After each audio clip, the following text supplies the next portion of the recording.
하나님의 사랑이 우리에게 이렇게 나타난 바 되었으니 하나님이 자기 독생자를 세상에 보내심은 그로 말미암아 우리를 살리려 하심이라. 사랑은 여기 있으니 우리가 하나님을 사랑한 것이 아니요 하나님이 우리를 사랑하사 우리 죄를 속하기 위하여 화목제물로 그 아들을 보내셨음이라. 아멘. 다 같이 아멘 하십니다. 아멘. 아멘. 자, 하나님께서 또 오늘 성경을 통해서 사랑은 이것이다, 사랑은 여기 있다 라고 얘기하시면서 하나님의 사랑에 대해서 이야기하고 있습니다. 여러분, 우리가 이 세상을 살다 보면요, 우리의 인생은 처음과 끝이 바로 사랑이라고 생각합니다. 왜냐하면 우리의 노래 중에 많은 내용이 바로 사랑입니다. 우리가 태어났을 때부터 사랑을 못 받고 또 사랑받고 자라는 그 많이 받느냐 많이 못 받느냐 전혀 못 받았느냐 조금 받았느냐 이 사랑의 강도에 따라 그 아이가 어떤 성인으로 자라가는데 많은 영향을 미치게 되어 있습니다. 그래서 하나님은 사랑이시기 때문에 우리 성도들이 하나님이 이미 인간의 마음 안에 그리고 만물 가운데 넣어주신 하나님의 사랑을 우리가 이 땅에서 누리는 것을 하나님이 굉장히 원하고 계신다, 이렇게 이야기할 수 있습니다. 그러면 하나님이 만물을 창조하시고 우리를 또 이 땅에 살게 하셨던 그 하나님의 사랑이 무엇이냐, 어떤 사랑이냐에 대한 또 우리가 갈구하고 갈망하고 또 간절히 찾고 또 그것을 갖다가 막 하려는 그 사랑이 본질이 무엇이냐, 그것은 하나님의 사랑이죠. 그래서 만일 이방인들, 예수님 안 믿는 분들이 우리에게, 여러분 자신에게 하나님은 어떤 분입니까? 라고 질문한다면 여러분은 나는 하나님은 어떤 분이라고 생각합니다, 하나님은 이런 분입니다 라고 이야기할 수 있겠습니까? 어떤 말로 여러분은 하나님을 소개하고 하나님을 모르는 사람들에게 하나님은 어떤 분이냐 질문했을 때 어떤 표현으로 또 어떤 근거로 이야기할 수 있겠습니까? 이건 너무 쉽죠. 답은 하나님은 사랑이십니다. 그러면 그 얘기를 들으면 반드시 이어지는 질문이 일어날 거예요. 하나님 사랑이라며. 그러면서 성경에 내가 전에 이렇게 봤더니 뭐 들었더니 이런 일이 있고 이런 일이 있고 이랬는데 근데 그게 사랑이야? 라고 질문할 수도 있다라는 것입니다. 또는 당신은 하나님 그렇게 사랑이면 그 사랑하는 거를 어떻게 당신이 정말 하나님이 사랑이라는 걸 믿고 또 그러면 당신 사랑받았다고 생각하면 그거를 어떻게 할 수 있느냐? 증거를 내봐라 하면 제가 이렇게 잘 되잖아요. 제가 이렇게 했는데요. 이거 했는데 하나님 이렇게 해서 하나님 사랑이세요. 라고 설명도 할 수 있을 거예요. 아니면 개인적인 감정으로 제가 하나님 이렇게 만났을 때 기도하고 그러면요. 제 마음이 막 평안이 임하고요. 제 마음의 느낌이 이렇게 좋아지고 막 그래요. 그래서 하나님은 사랑이에요. 여러 가지 방법으로 우리가 하나님은 사랑이다라고 사랑하시면 당신은 정말 어떻게 하나님의 사랑이 확실한지 살아있는지 진짜인지 증거를 대라고 했을 때 나름 막 이렇게 될 거예요. 근데 성경적인 답은 무엇입니까? 오늘 본문에 나와요. 무엇입니까? 하나님의 사랑이 바로 무엇이냐? 하나님이 자기의 독생자 예수 그리스도를 세상에 보내심은 예수 그리스도로 말미암아 우리를 살리려고 한다. 좀 더 구체적으로 얘기하면 하나님이 우리를 사랑하사 우리 죄를 속하기 위하여 화목제물로 그 아들을 보내셨다. 이렇게 얘기합니다. 그러니까 하나님이 우리를 사랑한다는 증거는 성경적으로 얘기했을 때 예수님의 십자가라고 이야기해야 합니다. 그게 정답이에요. 그리고 뭐라고 고백하고 이것을 경험해서 고백하면 되게 좋죠. 그것은 뭐냐? 하나님이 나를 사랑하셔서 나의 죄를 용서하시기 위해서 화목제물로 하나님이 그 하나밖에 없는 아들을 세상에 보내시고 또 십자가로 돌아가게 하심으로써 또 부활하셨지만 돌아가게 하심으로써 나의 죄가 용서받았습니다. 라고 고백을 한다면 여러분들 딱 시험으로 만약에 그런 문제가 났을 때 그렇게 답을 줬다면 100점이에요.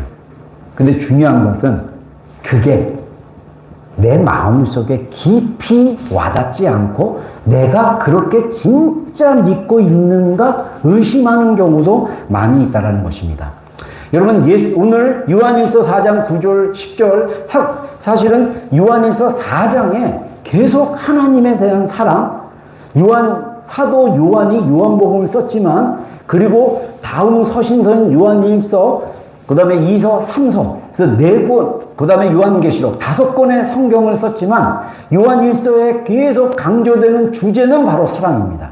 근데 이 사랑이 어떻게 우리 안에 확실하게 와닿을 수 있도록 깨달아야 된다면 제가 믿음에 대한 주제로 여러 주제로 설교를 했습니다. 여기서 핵심은 하나님의 주권적인 사랑이라는 거예요. 하나님의 주권적인 사랑은 바로 뭐냐면 하나님이 우리를 먼저 사랑하셨다라는 거예요. 선택은 누가 했느냐? 하나님이 하셨다라는 것입니다. 우리 4장 19절 말씀 짧지만 한번 읽겠습니다. 시작. 우리가 사랑하면 그가 먼저 우리를 사랑하셨습니다.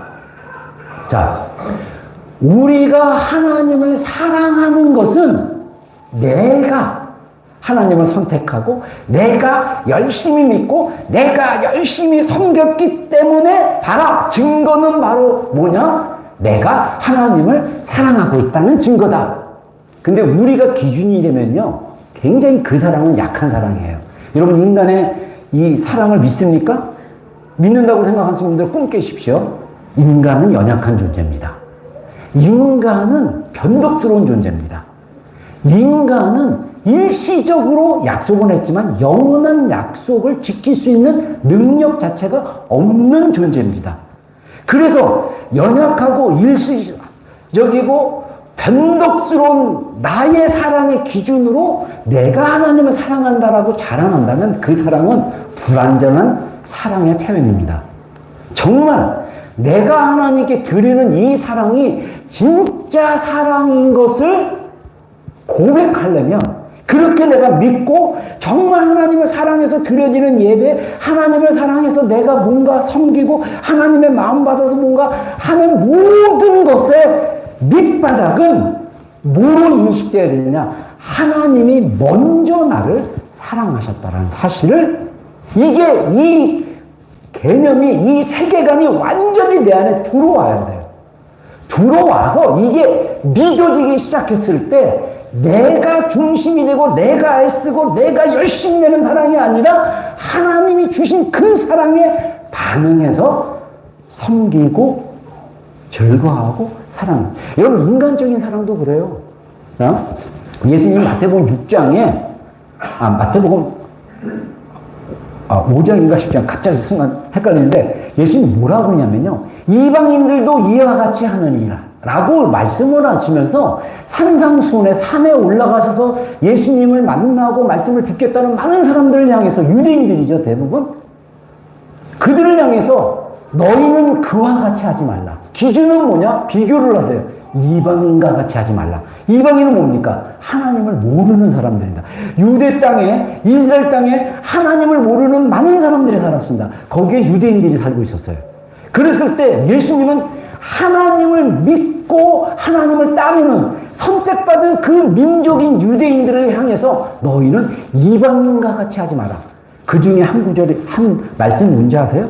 만일 너희를 사랑하는 자만 너희가 사랑하면 이방인도 이와 같이 하니라. 여러분 인간적 사랑의 출발점은 뭐냐면요. 내가 먼저 사랑을 받았을 때 사랑을 할 수 있어요. 부모님이 나를 충분하게 사랑하면요. 우리는 충분하게 부모님께 사랑을 리턴할 수 있어요.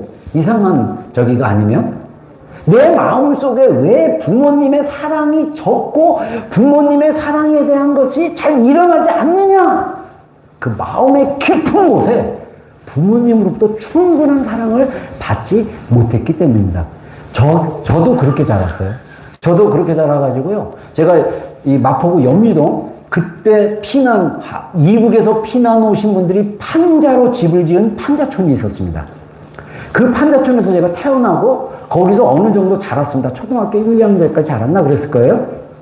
어렸을 때 주변에서 친척들이 이렇게 놀러 오면 저를 놀리는 말을 많이 했어요. 요즘은 이제 그런 말 안 하지만 제가 어렸던 그 나이 때는 그런 말을 자주 합니다. 장난으로 하는데 이게 우리 삶의 깊은 퀘션을 갖게 하는 장난입니다. 뭐냐면, 야, 너 사실은 너의 부모님이 너희 진짜가 아니라 너 저기 밑에 있는 다리 밑에서 주워왔어. 개천에 있는 그 다리 있잖아. 거지들 있잖아. 너 거기서 주워왔어라는 거짓말을 했어요. 근데 저는 그걸 실제로 믿었어요. 왜 제가 그 말을 그 친척이 그냥 장난으로 놀리려고 하는 말에 제가 자극을 받고 제가 그 말에 동의했습니까? 부모님의 사랑이 충분하지 않았기 때문입니다. 저는 지금 부모님을 비난하는 것이 아닙니다. 저는 우리 부모님이 진짜 먹고 살기 위해서 우리 아버님 이북에 오실 때 아무것도 가지고 오지 않으셨어요. 정말 맨손으로 사셨어요.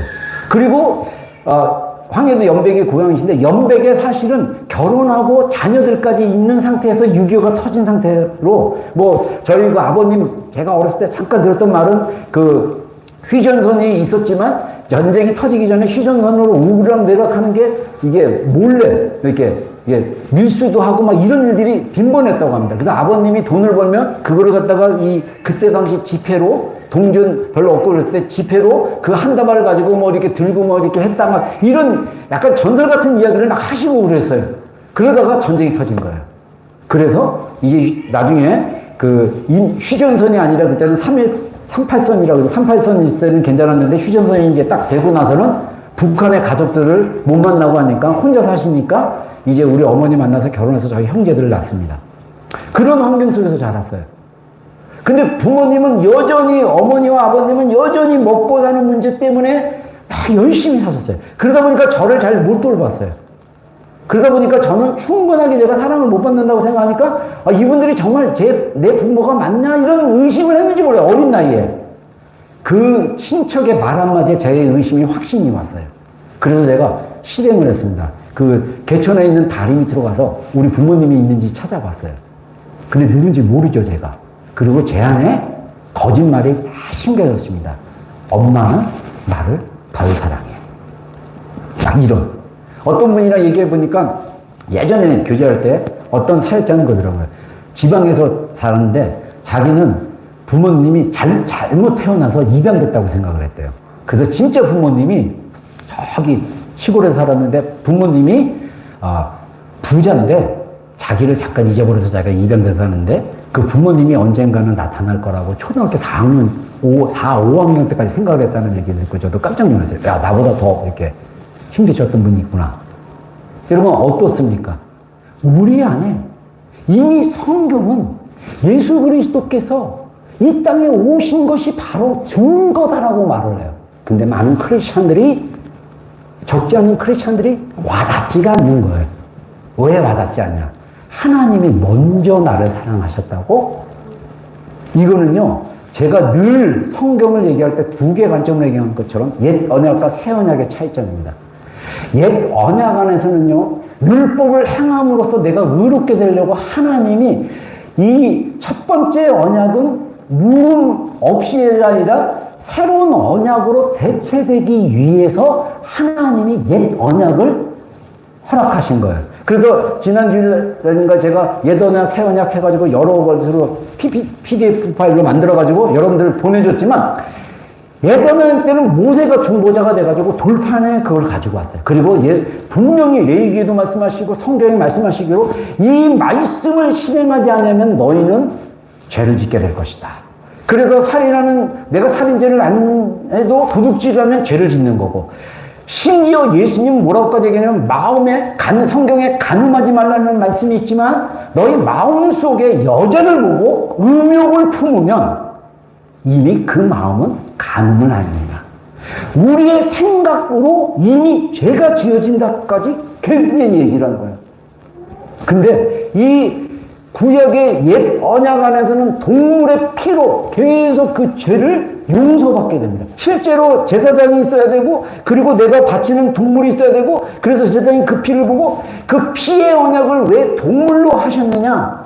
우리가 지은 죄가 이 동물이라는 생명의 목숨을 끊기까지 이 죄는 무섭고 반드시 대가를 지불하는 것을 보여주기 위해서 동물의 제사를 드린 거예요. 근데 하나님이 자신의 아들을 동물처럼, 그래서 요한복음에 보면 뭐라 그럽니까? 예수님을 보자 침례 요한이, 세례 요한이 보라, 세상 죄를 지고 가는 하나님의 어린 양이다. 예수님은 오시기 전부터 자신이 인류의 죄를 해결하시기 위해서 어린 양, 세상의 모든 죄를 자신이 지고 죽으셔야 되는 운명으로 오셨다는 사실이에요. 여러분 생각해 보세요.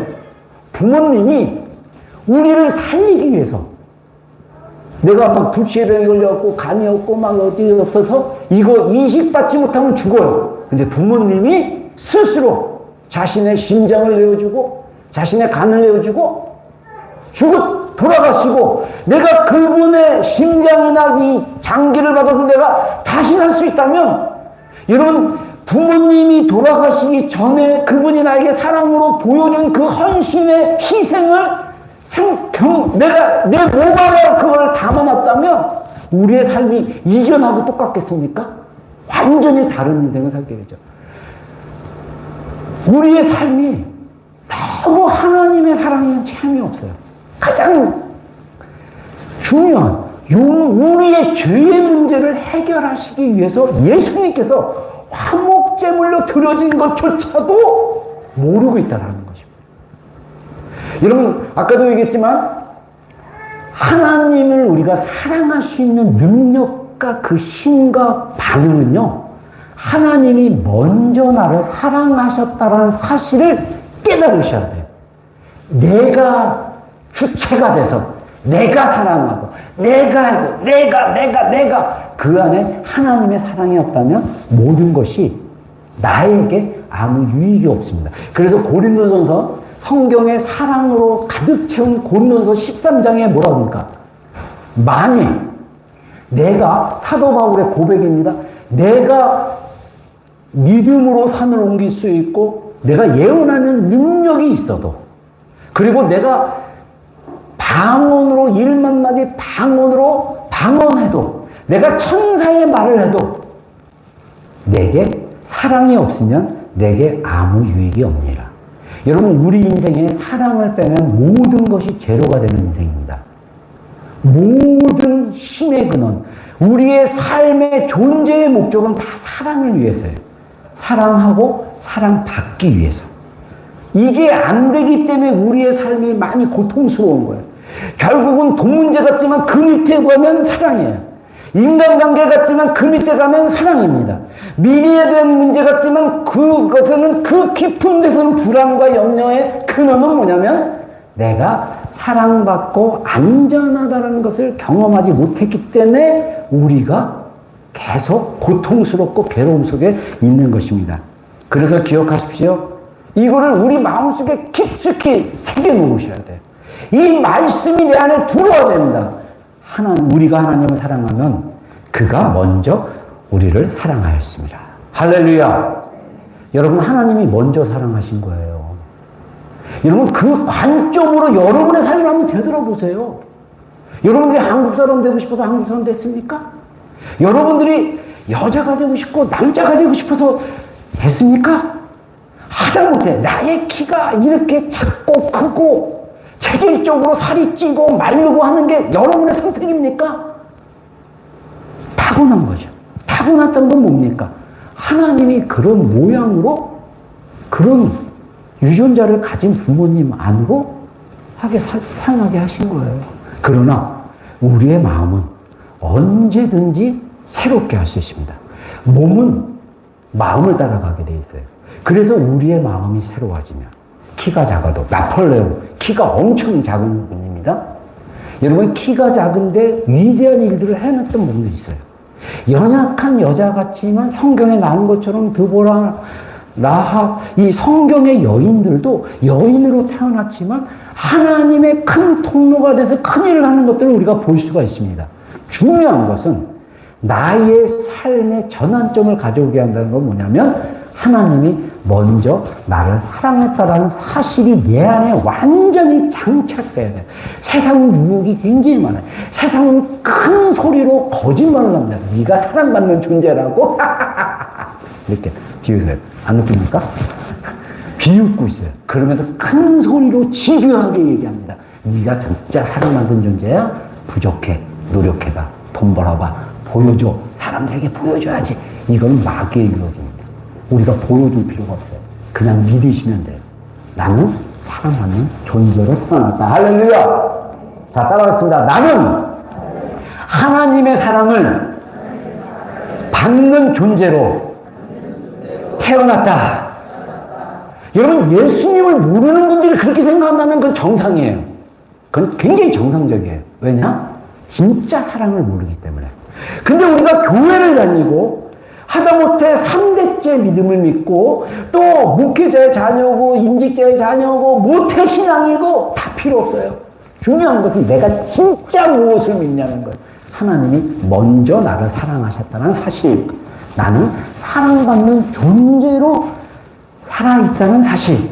비록 제가 청소년 때 하나님을 만나기 전에 제 안에 끊임없는 퀘션이 두 개 있습니다. 하나는 뭐냐면 인생이 무엇이냐, 인생은 어디서 시작해서 어디로 돌아가느냐, 불교식으로 계속 제가 묵상을 하고 있었어요. 또 하나는 뭐냐면 나는 재수 없는 인생이다. 가난한 집에 태어나서 우리 아버님이 사실 가난할 때도 있었지만 사업으로 크게 하셨다가 몇 번 망하셔가지고 공황장애 오셔가지고 50대 초반에 40대 말에 이미 일찍 은퇴하셔갖고 우리 어머니가 먹여 살린다고 후라이팬을 갖다가 하나 가지고 제가 아직도 기억나요. 제가 중학교 때인가 저희 집 앞에 이렇게 문 열면 골목길이 있거든요. 그 골목길 사거리에 어머니가 딱 사각개장 하나 딱 들고 그때 뭔 일이 있었는지 모르지만 아버님의 또 사업이 잘못되고 막 이래가지고 이제 아버님이 도저히 벌 수 있는 환경이 아니니까 어머니가 저보러 제가 착한 아들로서 어머니의 모든 일을 잘 도와주는 아들이었어요. 형님은 세상을 너무 일찍 알아가지고 5살 많은 형님은 막 방황하고 다니고 내 동생은 너무 어려서 도와줄 수가 없고 그러니까 제가 어머니의 돕는 착한 아들로 살아왔어요.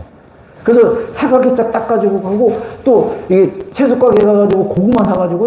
고구마를 삶고 그리고 집에 있는 프라이팬 가져가고 떡집 가서 떡볶이 떡 사가지고 떡볶이 고구마 그렇게 파는 장사를 했어요. 근데 문제는 뭐냐? 어머니가 그렇게 열심히 하신 건 있는데 저를 꼭 데리고 가세요. 그래갖고 저희 집에서 불과 한 10m, 20m 밖에 안 되는 그 삼거리 그 길에서 그 코너에 딱 저를 앉혀놓고 야, 엄마 화장실 좀 갔다 올게. 엄마 좀 못 좀 했으니까 너 가게 좀 봐라.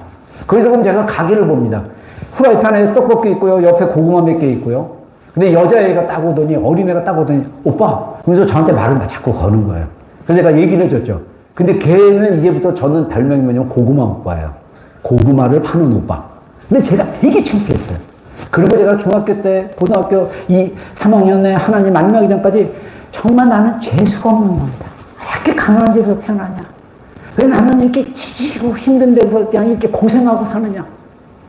제 인생을 원망하고 제가 스스로 비관적이고 부정적이고 그렇게 좋은 성격으로 살지를 않았어요. 그래서 제가 입만 열면 남 까는 얘기하고 입만 열면 불평불만하고 입만 열면 비꼬고 그런 삶을 살았던 사람 중에 한 명입니다. 하나님 만나고 변화됐어요. 하나님이 저의 인생의 여정 가운데 하나님이 주도권을 가지고 계시고 저를 계속 변화시키는 과정을 경험하고 이제 곧 환갑을 맞이합니다. 할렐루야. 저는 여전히 하나님의 사랑을 믿습니다. 하나님이 저와 함께 할 것이고 저의 인생뿐만 아니라 우리의 자녀들과 자녀들의 자녀들에게 하나님의 블레싱이 함께 할 거라는 확신을 제가 가지고 있어요. 하나님은 우리를 축복하시는 하나님이기 때문입니다. 여러분 구약의 대표적인 인물 다윗입니다. 다윗은 사도행전에 스데반 집사님이 순교하기 바로 직전에 이스라엘의 역사를 한번 쫙 설교를 하시면서 다윗을 평가할 때 다윗은 하나님의 마음에 합한 자, 영어 표현으로는 하나님의 마음을 따르는 자라고 이야기를 했어요. 다윗의 마음 안에는 하나님을 따르는 마음이 심겨졌다고 표현을 합니다. 다윗이 잘나서 그렇습니까? 다윗의 시편이나 다윗의 인생의 이야기를 우리가 성경에서 보면요. 다윗은 항상 하나님을 의지하는 사람입니다. 다윗의 시편에 보면요. 원수가 얼마나 무지하게 막는지 몰라요. 하나님, 원수가 저를 우겨싸움을 합니다. 원수가 나를 조롱합니다. 저 원수를 제거해 주십시오. 결론은 하나님은 나의 요새요 산성이요 나의 지극히 큰 방패시다. 하나님이 나를 위하시면 내가 무엇을 두려워하겠냐는 고백의 시편들이 다윗의 많은 고백 중에 하나입니다. 왜 다윗은 그렇게 인생의 힘든 순간 속에서 하나님을 끝까지 의지하는 삶을 살았을까요? 다윗은 시편 말씀에 고백했듯이 어머니의 뱃속에 지음받기 전에 하나님은 나를 아셨나이다. 나의 몸이 지음받기 전에 나의 몸이 어머니 뱃속에서 지음받을 때도 하나님은 나를 아셨나이다. 시편 139편에 내가 저 음부는 지옥과 같은 곳인데 그곳에 자리를 펼치라도 하나님은 거기 계시고 내가 저 바다 끝까지 갈지라도 하나님은 거기 계신 분입니다. 여러분, 이게 진짜 믿음 아닐까요? 그런 다윗이 어떻게 그렇게 하나님에 대한 믿음과 헌신이 있었을까요? 바로 그것은 하나님이 자신을 먼저 선택했다라는 믿음이 그 안에 있었던 것입니다. 여러분, 하나님은 우리를 선택하신 분이에요. 하나님은 우리를 선택하고 이제 네 인생은 네가 알아서 살아라가 아니라 우리를 도와주시는 분이고 우리를 이끌어 가시는 분이십니다. 아멘. 그런 하나님이 내가 하나님을 사랑한 것이 아니라 하나님이 먼저 나를 사랑했다라는 사실, 이 사실을 믿어야 되는 게 되게 중요합니다. 그래서 여러분들 화목제물의 의미를 잠깐 얘기하고 마지막 결론으로 이야기하겠습니다. 화목제물로 우리 죄를 속하기 위해서 화목제물로 드렸다라는 표현은 뭐냐면 우리의 죄의 형벌을 대신 담당하시는 것입니다. 옆에 쓰는 이 용어들은요, 되게 영어를 쓰는 미국인들이나 이런 분들도 어렵다라는 신학적인 용어입니다. 하나님이 죄를 알지 못하신 우리를 대신하여 죄를 알지 못하신 분이 무엇입니까? 누구입니까? 예수님이에요. 예수님은 성령으로 잉태하셨습니다. 사람의 몸을, 마리아의 몸을 빌렸지만 인간의 몸을 통해서가 아니라 남자를 통해서가 아니라 성령으로 임신이 됐고 성령으로 나신 분이에요. 그래서 아담의 유전자가 없는 분입니다. 죄를 알지도 못하는 이를 우리를 대신하여 죄로 삼으신 것은, 죄로 삼았다는 표현은 무엇입니까? 예수님은 그 죄를 대신 희생해야 될 희생양, 그 양으로 하나님이 아예 만드신 거예요. 그것은 우리로 하여금 그 안에서 하나님의 의가 되게 하는 거예요. 여러분, 하나님이 내가 거룩하니 너희도 거룩하고 하나님이 온전한 것 같이 너희도 온전하라는 이 말은요, 우리가 행위가 온전해진다는 게 아니라 존재 자체로 우리는 의로운 존재고 하나님이 믿음으로 우리가 의롭다 하시면 나는 의로운 존재다 하고 죄와 싸우는 거라. 나는 죄야, 나는 죄인이야, 나는 죄에게 약해 하면서 맨날 죄 얘기해줘서 죄 속에 있는 거랑 상태가 같습니까? 다를 수밖에 없죠. 여러분, 죄의 유혹이 넘어서 죄 짓고 하나 뵀으면 돌아서면 되는, 우리는 집 나간 둘째 탕자처럼, 둘째 아들처럼 세상에서 막 하다가 회개하시면 돼요. 그러면 또 이런 두려움이 있죠. 왜냐면, 내가 죄 짓고 또 계속 죄 지면 고통 속에 있고, 돼지 우리에 있을 것이고, 지옥 열매 먹고 있을 것이고, 고통이 있을 거예요. 하나님 그걸 허락하세요. 왜냐? 아들의 자리로 다시 회복하시라고. 이런 내가 계속적으로 고통 가운데 머물고 있다면, 그건 하나님이 허락하신 시기입니다. 근데 시기는 언제든지 하나님이 벗어날 수 있도록 길을 열어주세요. 왜냐? 회개하고 돌아서면 되는 거예요.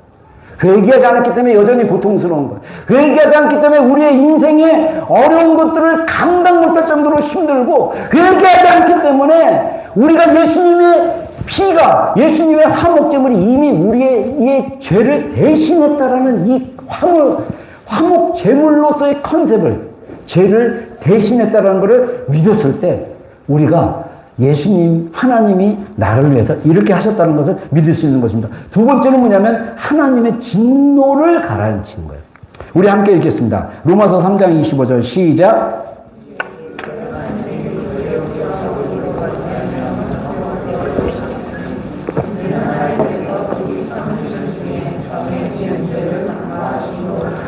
자기의 의로우심을 나타내려 하심이니. 자, 예수님의 피로 믿음으로 말미암아 화목제물로 세우셨다. 여기 있을 때 화목제물로 세우셨는데 이것을 사도 바울께서 뭐라고 표현하냐면 우리의 죄를 관가한다는 건 구약에서는 덮는다라는 뜻이에요. 우리의 죄를 덮어버렸어요. 그리고 나서 예수님이 진짜로 십자가로 돌아가시고 나서 이제는 우리의 죄가 예수님을 믿음으로써 해결되게 하십니다. 그래서 이 하나님의 진노가, 죄에 대한 진노가 있어요. 성경이 왜 그렇게 하나님을 무섭게 표현하고 이스라엘 백성들이 죄를 지었을 때 왜 이스라엘 백성들을 향해서 진노하는 모습을 보였냐면 죄는 하나님의 진노를 가져오게 하는 것입니다.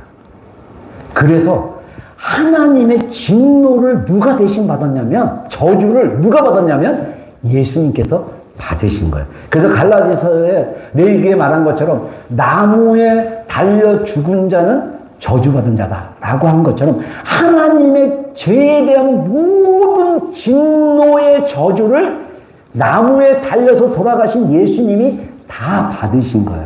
자, 하나님은 사랑과 공의입니다. 어떤 사람은 공의가 우선이라고 얘기해요. 근데 조심해야 돼요. 공의를 강조하면 자기 의의가 드러날 수 있어요. 지옥 간다. 뭐 너 이렇게 판단하는 건 다 공의를 근거로 합니다. 근데 사랑이 없으면 내게 아무 유익이 없고 내가 아무것도 아닌 거죠. 내가 불사른데 내어줌으로써 구제를 할지라도 사랑이 없으면 내게 아무 유익이 없느니라. 구제를 할 때 자기 몸을 내가 너를 구해줄게. 그래서 자기 몸을 딱 정해줘. 근데 사랑 없이 뭔가 동기가, 그 마음에 있는 깊은 동기가 자기를 드러내는 구제, 자기를 드러내는 목숨이 있는 것은 다 뭐냐? 내게 아무 유익이 없고 사랑이 없다. 사랑이 아니라는 거예요. 진짜 사랑은 그 하나님의 공의와 함께 갑니다. 그래서 아까 얘기한 대로 그러면 내가 죄짓고 또 회개하면 되지. 이 사람은 하나님의 공의를 몰라서 그래요. 하나님의 정의를 몰라서 그래요. 하나님은요, 죄에 대해 진노하시는 거예요. 예를 들면 우리의 자녀가 있어요. 우리의 자녀가 자꾸 죄를 지어요. 그러면 우리는 쉽게 사람인 거로 애한테 화를 냅니다. 애한테 분노합니다. 근데 사실은 분노의 대상을 애한테 하는 게 아니라 그 죄를 짓게 한 그 환경과 요인에 대해서 분노하고 그 아이를 사랑으로 품어줘야 돼. 그래서 이런 말을 하잖아요. 죄는 미워하되 사람은 미워하지 말라. 이게 맞아요. 우리가 진짜 사랑받아요. 죄를 지었어요. 하나님이 뭐에 대해 분노하냐면 그 죄를 지은 아들에 대해서 분노하는 게 아니라 죄를 짓게 한 죄에 대한 분노, 환경에 대한 분노가 있는 거예요. 하나님의 공의는 죄에 대한 진노입니다. 그 죄 속에 있는 우리가 죄를 해결하지 못하니까 그 진노가 죄가 있는 나에게 임하는 거예요. 그래서 여러분, 우리의 마음이 정말 화목제물로 드려졌다. 그러면 내가 용서받은 걸 경험하셔야 돼요. 사랑은 하나님의 은혜고 긍휼입니다. 공의는 하나님의 진노를 얘기해요. 근데 이 진노가 뭐로 바뀌었습니까? 긍휼로 바뀐 거예요. 그래서 여러분, 제가 저뿐만 아니라 여러 사람들의 그 경험들을 얘기하거든요. 하나님의 긍휼하심을 경험해야 진짜 내가 용서받음을 경험할 수 있어요. 그래서 히브리서에 하나님의 긍휼하심을 힘입어 하나님의 성소, 지성소로 들어가라라고 합니다. 그래서 하나님의 지성소는 법궤로 따지면 그 법궤 위에 서로 마주보고 있는 천사, 스랍 천사들이 마주보고 있는데 이 마주보는 그 공간, 요 안을 성경에는 시은자라고 하는데 이 말은 다른 말로 얘기하면 긍휼의 자리, mercy of seat, 긍휼의 자리, seat of mercy, 긍휼의 자리. 하나님은 우리를 불쌍히 여기시는 분이에요. 그러나 우리가 짓고 있는 죄에 대한 하나님의 진노는 정렬하신 것입니다. 그래서 우리가 하나님께 죄를 짓고 나아갈 때 하나님의 긍휼의 의지에서 하나님께 용서를 구하고. 여러분, 우리가 옛날 방식으로 한다면요, 죄를 지으면 비둘기를 잡아서라도, 양을 잡아서라도 가져가서 피로 해갖고 피 냄새 맡고 막 그냥, 그리고 성경 자세히 보면요, 레위인과 제사장이 그 제사를 줬지만 그 희생 제물을 잡는 사람은 뭐냐면 내가 회개하려고 온 내가 그 희생 제물을 직접 잡아요. 여러분, 개 잡아보셨어요? 한번 양을 갖다가 몸에 죽인 게 아니라 칼로 째가지고 각을 껴보셨어요? 그러면 죄를 쉽게 짓겠습니까? 야, 내가 짓는 죄는 이렇게 흉악한 죄구나. 왜 우리가 죄를 쉽게 짓고 죄의 유혹에 쉽게 빠지냐? 내가 짓는 죄의 실체를 모르기 때문에. 그 죄의 실체, 하다못해 우리 마음속에 올라오는 시기와 미움과 질투와 이런 감정들도 하나님의 피로, 예수님의 피로 다루지 않으면요, 우리의 마음은 완악해지고 더 딱딱해지고 굳어지고 미혹을 당합니다. 정결. 그래서 우리가 자주 얘기하시죠. 진심으로. 우리의 마음은 항상 진심을 담는 고백이 일어나야 합니다. 그래야 진짜로 사는 거예요. 진짜, 가짜가 아닌 진짜. 하나님과 내 마음이 깨끗한 양심을 가진 믿음. 청결한 마음. 하나님과 나와의 사이에 숨겨진 비밀. 하나님도 알고 나도 아는 비밀. 하나님과 나와 정말 나의 모든 것을 다 알고 계시는 분이 내 마음속을 비춰주시면 내가 죄를 짓다가도 금방 돌이키고 죄 가운데 빠지다가도 금방 돌이켜 돌아올 수밖에 없어요. 왜 많은 크리스찬들이 죄 가운데서 허우적거리고 그 사슬 가운데 고통당하고 있습니까?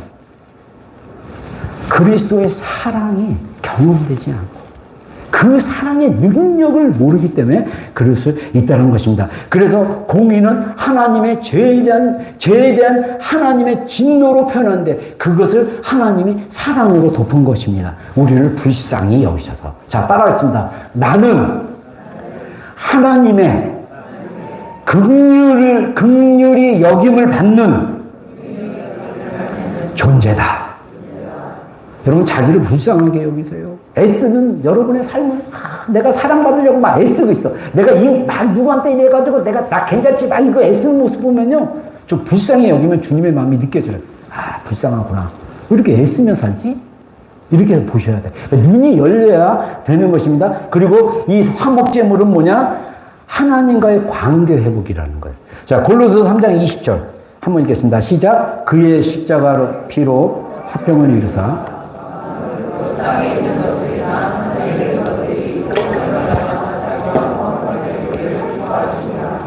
네. 예수님의 십자가의 피로 평화가 이루어져서 이제 만물, 그 땅에 있는 것들이나 하늘에 있는 것들이 예수 그리스도로 더불어 하나님과 화목하게 되기를 기뻐하십니다. 여러분, 만물이 아담이 죄를 짓자 하나님이 저주를 하는데 땅도 저주를 합니다. 아담의 근원인 그 흙으로부터 오고 흙의 먼지로부터 만들어진 아담의 근원인 땅을 저주를 해요. 땅도 저주를 받아 가시떨기로 땅이 딱딱해져서 그래서 네가 노동을 해야 먹을 것을 얻게 될 것이다. 그러면 아담이 타락하기 전까지는 농사가 필요가 없어요.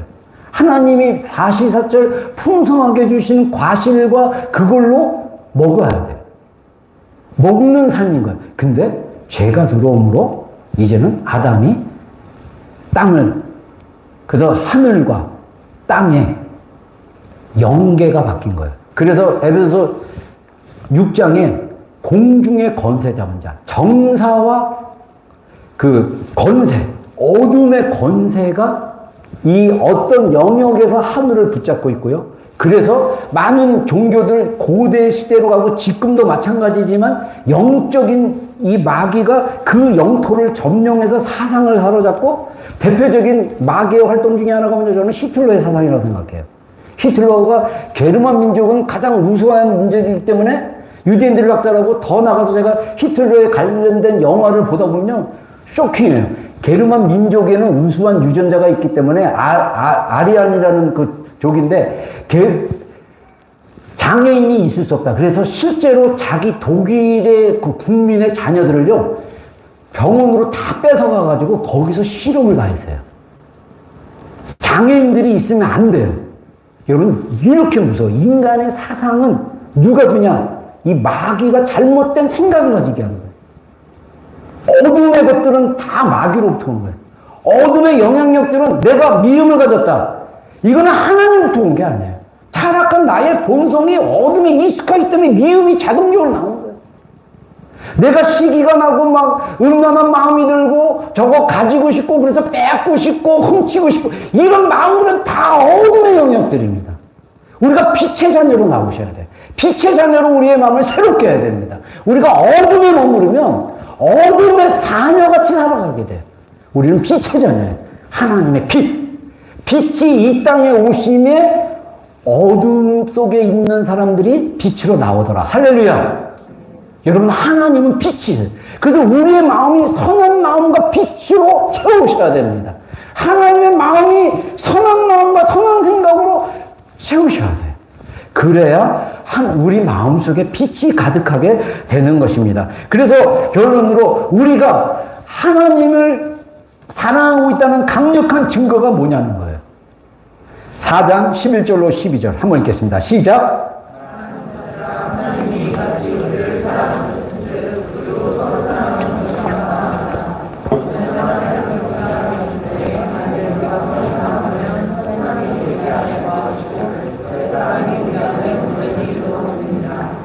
자, 사랑하는 자들아, 하나님이 이같이 우리를 사랑하셨은지요. 그러니까 저는요, 하나님의 사랑이 먼저 경험되어져야 돼요. 우리가 뭔가 노력해서 하는 사랑은 한계가 있어요. 그래서 오히려 열심히 노력했는데 상대방이 변화가 없으면 실패를 해요. 아니, 실패하고 또 자기가 물러나. 그러면 사랑받던 상대는요, 기분이 나빠지는 거예요. 내가 이제 조금 마음 열려고 하는데 저쪽에서 사랑하다가 중단하네? 역시 쟤는 나를 사랑하지 않아. 인간의 사랑은 연약해요. 인간에게 의지하지 말고 인간의 사랑을 구하지 말고 하나님의 사랑을 구하기를 주의 이름으로 축원합니다. 하나님의 사랑은 강력해요. 사랑할 수 없는 내가 사랑하게 됩니다. 사랑의 눈을 뜨게 돼요. 만물이 아무것도 아닌 것 같고 만물이 귀하지 않는 것처럼 느껴졌지만 하나님의 사랑이 열리면 만물이 아름답고 만물이 사랑스럽고 만물이 정말 사랑하는 존재구나. 내가 사랑받는 존재인 것처럼 상대방도 사랑하는 존재이구나. 제가 예전에 23살에 기도하면서 하나님의 사랑이 막 그냥 기도 중에 막 밀려오는데 감당이 안 되죠. 그리고 나서 제가 바뀌었던 게 제가 제 자신을 되게 좋게 보기 시작하고 자신감 있게 보기 시작하고 그리고 반대로 약하고 부족하고 연약한 사람을 무시하지 않더라고요. 그들도 제 마음속에 하나님 딱 그런 생각 주는 거예요. 내가 너를 존귀하게 여기고 존중하듯이 어떤 상대의 외모를 보고 판단하지 말라. 그런 마음을 넣어주셨어요. 그래서 제가 더 어려운 사람, 힘든 사람 보면 긍휼의 마음으로 가요. 이건요, 제가 착해서가 아니더라고요. 나중에 깨달아 보니까 하나님의 사랑이 내 안에 열리니까 만물을 화해하고 화목하게 하신 하나님의 계시, 하나님의 우주가 타락에서 회복으로 바뀐 거예요. 완전 이 세상이 바뀐 거예요. 근데 지금 날씨는 이게 어떤가요? 주님이 오실 때에 마지막 때 날씨가 장난 아닌 것을 이야기하고 있죠. 이거는 주님의 마지막 때 징조입니다. 극한적 징조. 그래서 지금 특히 젊은 제 세대 1990년대 말부터 2010년대까지 그 세대가 이 기후 불안증인가 이 용어가 벌써 나왔대요. 기후 때문에 불안하고 기후 때문에 고통스럽고 우울해지는 그런 병명으로 벌써 이제 조금씩 나오기 시작한다고 합니다. 환경이 그런 거는 주님의 때가 더 가까웠다는 거예요. 중요한 것은 만물은 회복됐다는 거. 그래서 만물을 사랑하고 보호해주고 함께 누리는 거. 더 나가서 우리가 서로 사랑해야 되는 거예요. 어느 때나 하나님을 본 사람이 없어요. 사도 요한은 하나님을 보았다라고 얘기합니다. 하나님이 육신 가운데 거하심에 독생자의 영광이여 하면서 내가 손으로 만지고 눈으로 보았고, 그래서 요한일서 1장 1절에 그 얘기를, 내가 그리스도를 손으로 보고 하나님을 보았다고 했어요. 그러나 그리스도께서 이제 승천하시고 하나님의 보좌에 계실 때 하나님을 본 사람은 아무도 없다는 거야. 그러나 만일 우리가 서로 사랑하면 하나님이 우리 안에 거하시고 그분의 사랑이 우리 안에서 온전히 이루어지리라.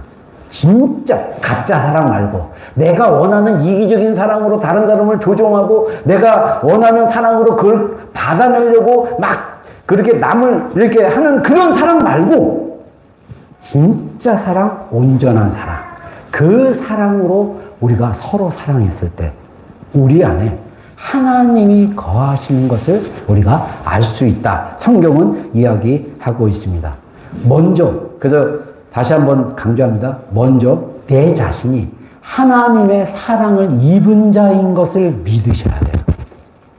여러분, 제가 책을 읽으면서 저는 원래 이 타고난 게 책을 좀 좋아했어요. 우리 아버님 말에 의하면 선비 집안이었다. 그래서 너는 네가 책을 좋아하는 이유는 선비 집안이었다. 뭐 이런 얘기를 하는데 저의 성격 유형상 그리고 환경상 저는 지적인 관심이 굉장히 많아서 책을 이쪽 책을 많이 읽어봐요. 성경에 관련된 책뿐만 아니라 다양한 책들을 읽는데 최근에 제가 약간 깨달은 바가 있어요. 이 도파민이라는 게 뭐 보상계도 뭐 마시멜론 실험처럼 뭐 하나를 참으면 보상이 되면 도파민하고 이런 것도 있지만 도파민이 형성되는 강력한 것 중에 하나가 뭐냐면요. 자기가 새로운 거를 도전하고 새로운 것을 알고 그것이 깨달아질 때 도파민이 나온다는 거예요. 제가 책을 읽다가 깨달으면요. 막 안에 도파민이 막 일어나요. 제가 하나님의 사랑을 입지 않고 어둠 속에 있다가 내가 하나님의 사랑을 입은 자라는 그 진리와 지식이 제 안에 들어왔을 때 제 마음속이 충만해지는 것을 경험할 수 있습니다. 이거는 화학적으로 얘기하면 도파민이 막 극대화되는 거랑 비슷합니다. 이런 마음은요 흐름 속에 있습니다. 흐름이 어디에 있냐? 흐름은요 말과 생각과 감정과 우리의 스토리를 말하는 내용과 다 연결되어 있대요. 근데 이게 성경적으로 볼 때 진리예요. 진리를 우리가 완전히 내 것으로 체득화시켜야 돼요. 예를 들면 만약에 우리 찬양팀이 좀 힘든 약간 새로운 찬양을 이렇게 인도했어요. 영어 곡인데 제가 볼 때 제가 이제 예를 들면 근데 몇 단어가 제가 모르는 단어가 나와요. 그러면 제가 이 찬양을 잘 부르겠습니까? 못 부르겠습니까? 그냥 보고만 있죠. 그리고 가사를 이해하려고 굉장히 노력하고 있죠. 이게 무슨 얘기냐면 근데 그 찬양을 여러 번 부르고 그리고 제가 그 단어를 찾아보고 이게 이런 뜻이구나 이런 거를 알고 하면 다음에 부르면 제가 좀 더 부를 수 있어요. 그리고 여기서 여러 번 부르다 보면 이제는 이 찬양이 내 마음에 체득화가 돼서 자연스럽게 나의 생각과 감정이나 이거를 이렇게 자극을 해가지고 그 문장의 단어에 이렇게 딱 부르다 보면 이 단어가 뭔가 내 안에 마음의 흐름 안에서 딱 건드려지면서 제가 또 하나님의 은혜가 내 마음속에 에너지로 흐르고 그 은혜가 또 이렇게 나를 새롭게 하면서 그렇게 하는 저는 그래서 사실은 찬양 설교 전에 막 찬양 부르다가 하나님이 막 찬양 막 열심히 따라하고 또 내 마음을 다해서 이렇게 하다 보면 하나님 생각을 넣어주세요.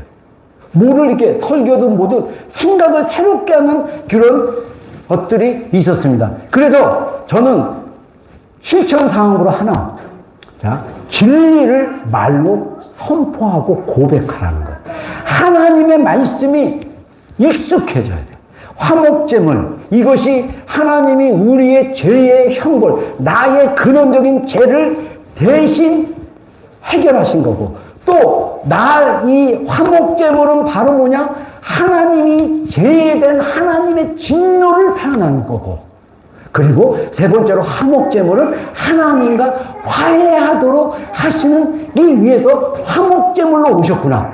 그래서 내가 하나님과 화목하느냐 화해하느냐, 이 마음이 확실하게 하나님 앞에 가지지 않으면 우리가 계속 하나님 마음에서 떠나가는, 여기에 신경 쓰시면 안 돼요. 하나님께 집중하셔야 돼요. 세상은요, 우리를 집중하지 못하게 하는 게 너무나 많지 않습니까? 네. 많은요, 우리가 마음을 쉽게 빼앗겨요.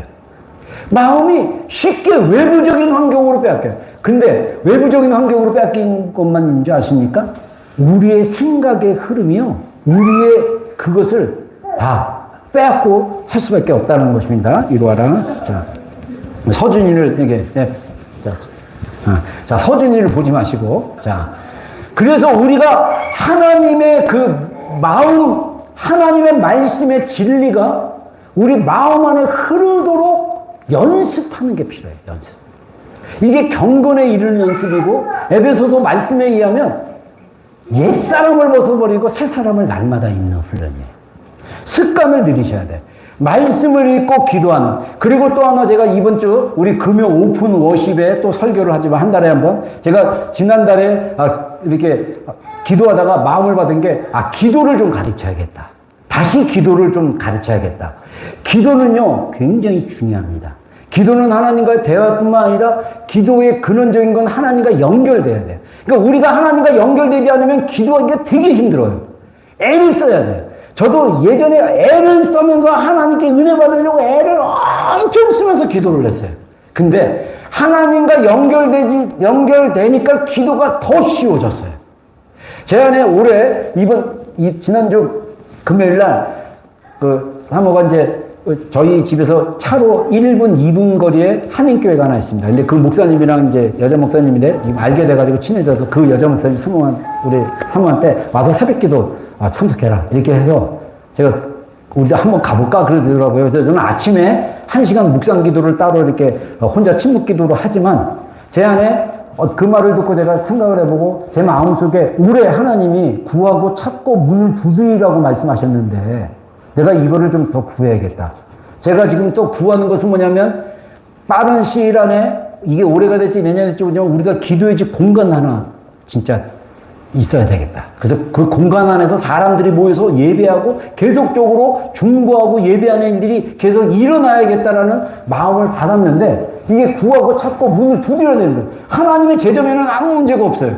중요한 것은 떡을 구하는 그 아들처럼 이 떡은 내가 먹으려는 떡이 아니야. 멀리에서 여행으로 왔던 친구의 가정을 위한 새 떡을 구했던 간청함의 기도처럼 내가 구해야겠다. 이런 마음이 있으니까 식목으로 이렇게 하니까 저도 생각이 막 들어오다가 생각이 또 이게 끊기고 막 이럴 때가 있어요. 그러니까 그럼 옛날처럼 한번 가서 기도해볼까 해서 가서 한 30분, 40분 방언으로 기도하는데 너무 좋은 거예요. 그래서 앞으로 그 교회 가서 화요일부터 금요일까지 방언으로 그냥 내 말로 하나님 주시오가 아니라 제 마음이 연결돼서 이 마음으로 영으로 하나님께 계속 드리는 거예요. 아들로 하나님 제가 할 말이 되게 많지 않아요. 여러분도 하나님 앞에 할 말이 많지 않아요? 방언으로 기도하세요. 방언이 안 된다. 그냥 예수님의 이름만 부르고 계세요. 너희가 전심으로 나를 찾고 찾으면 나를 만나리라. 내게 부르짖으라. 부르짖는다라가 이름을 부른다라는 히브리 언어 중에 하나입니다. 그냥 예수님의 이름을 부르면 되는 거예요. 여러분 2025년 벌써 2월이 다 지나갔습니다. 2월 마지막 주에 이 뉴질랜드 생활은 또 12월만 되면 또 휴가 분위기고 이 휴가 분위기에 이 느낌이 1월까지 가기 때문에 사실 2달은 쉰다고 생각해요. 남은 기간 동안 여러분의 인생에 어떠한 변화가 필요합니까? 여러분의 인생에 현재로 만족하지 말고 하나님께서 더 주시기 원하는 것들을 더 구하는 그런 2025년이 되기를 주의 이름으로 축원합니다. 구하고 찾고 문을 두드리기를 주의 이름으로 축원합니다. 하나님의 강력한 영적인 일들이 계속 일어나고 터지고 변화되고 하는 것. 제가 어떤 분이랑 교제했더니 한국의 유명한 강사 중에 한 분인 송기철 장로님이 그렇게 얘기했다고 합니다. 올해는 하나님께서 흔드시는 해라는 거예요. 교회를 흔들고 성도들을 흔들고 이 흔들렸을 때 우리의 마음이 세상으로 미혹에 빠지지 않고 한 예수 그리스도의 중심으로 서려면 우리의 마음속에 정말 하나님의 그 사랑이 먼저 부어질 수 있도록 그래서 2025년 여러분들이 경험했던 하나님의 사랑보다 더 깊이 깊이, 그 높이와 깊이와 길이와 넓이가 더 깊어짐으로써 우리 오클랜드 비전교회가 예수 그리스도의 그 충만한 사랑에 자라가는 그런 해가 되기를 주의 이름으로 축원합니다. 그렇게 기도하시기를 바랍니다. 여러분의 기도의 가장 큰 제목이 에베소서 2장의 기도처럼 하나님의 그 그리스도의 사랑이 믿음으로 그리스도가 우리 마음에 계시게 하시고 사랑 가운데 뿌리가 박히고 터가 굳어져서 그리스도의 사랑이 우리 안에 깊이와 넓이와 길이와 높이가 더 채워지고 경험되어지는 그런 제가 되게 해주십시오. 교회가 되게 해주십시오. 기도하는 2025년 되기를 축원합니다. 아멘. 기도하겠습니다.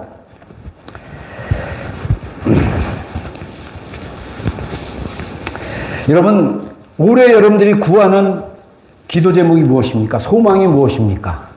하나님의 사랑으로 채워지면 그 문제는 이미 해결된 거예요. 해결되기 시작한 것입니다. 저는 우리 교회가 올해 구하고 찾고 문을 두드리는 기도를 해야 된다고 생각합니다.